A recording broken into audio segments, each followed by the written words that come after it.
رسول اکرم صلی اللہ تعالی علیہ وآلہ وسلم نے ارشاد فرمایا، جو عیدین کی راتوں میں قیام کرے اس کا دل نہیں مرے گا جس دن لوگوں کے دل مریں گے۔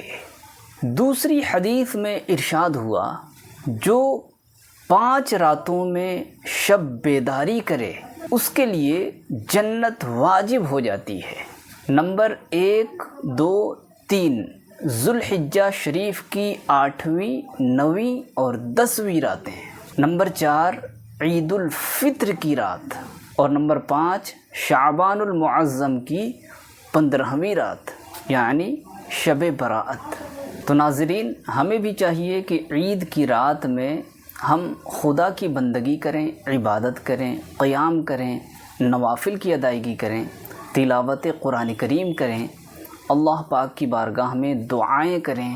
عموماً ہوتا یہ ہے، اس رات کو لوگ سامان کی خریداری میں ادھر ادھر گھومنے پھرنے میں گزار دیتے ہیں، حالانکہ یہ رات بہت اہم ہے، تو اس میں ہمیں عبادتیں کرنی چاہیے۔